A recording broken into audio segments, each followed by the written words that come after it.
So here the author spoke about how she suffered under the upper caste people. I should never come close to where they were. I should always stand away to one side. These were their rules. I often felt pained and ashamed, but there was nothing that I could do. So here she expressed how she was ill treated by the upper caste people like Naikas. She is not allowed to enter their homes. She is also not allowed to touch their things. So she here refers to the whole community of her people, the Dalit people. So she was not able to do anything against this.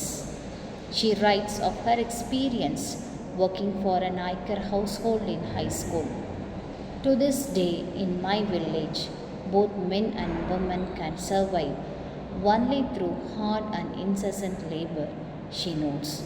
So, all kinds of labor works were done by these poor lower caste people, Dalit people, and they were not recognized by the upper caste people. So, Bama felt a lot for her community and she writes for their purpose. Bama also speaks of the humiliation she experienced in high school, being Dalit and poorer than her classmates.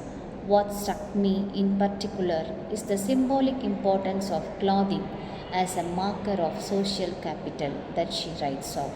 She describes a college party that she did not attend because she could not afford to buy a new sari, hiding in the bathroom until it was over. So, in all the way, she was not able to come up with that higher caste people. So, wherever she was, she is ill treated and she was not even considered as a human being. So, all the examples she faced and she wrote in this novel express how her community suffers under the upper caste people. So every incident is experienced by her.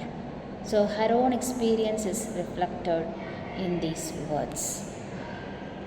The same oppression that Bama faced outside, she faced in school and college, making it all even harder to pursue an education she could barely afford and that she had to fight hard for as a woman. So she is a good woman and she studied well. Only through her studies she got some fame and equality among the higher caste people. Her narrative is nuanced in exploring her intersecting identities as Dalit and woman in detail. As Bama says in this interview with Geeta Hariharan, Dalit women are exploited thrice on account of their caste, class, and gender. She is telling that it is a triple monsters. So, through this caste system and class distinction and gender distinction, her people were suffered a lot. So, they were struggling hard to survive under this upper caste people. The book is also Bama's story of looking for a sense of belonging and connection to something meaningful, which she finds lacking in her community at home. She leaves home to join the convent in her 20s after working for a few years as a teacher, hoping to contribute to a cause larger than caste, class, and identity.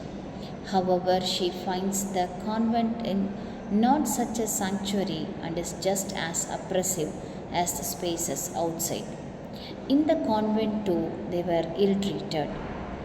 The students were treated not equal to the upper caste students.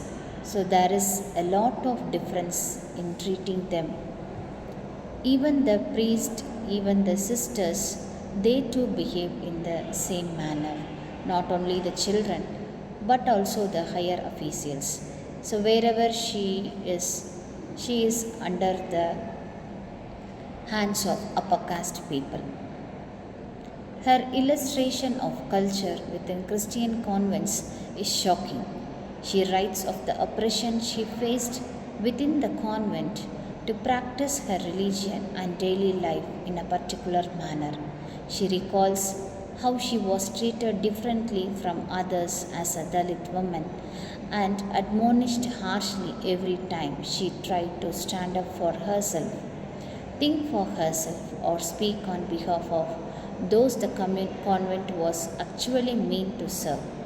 Even leaving the convent proved a Herculean task, as she was constantly stopped by the more senior nuns. So wherever she is ill treated.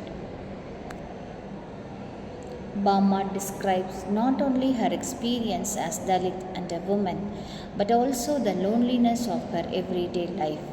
In the end, she writes about life after leaving the nunnery. Yes, after I found a job, I would be alone, and yes, that is how it had to be. It is now for the very first time that I must learn to be truly alone. So she finally says that she is always alone in this world. Thank you.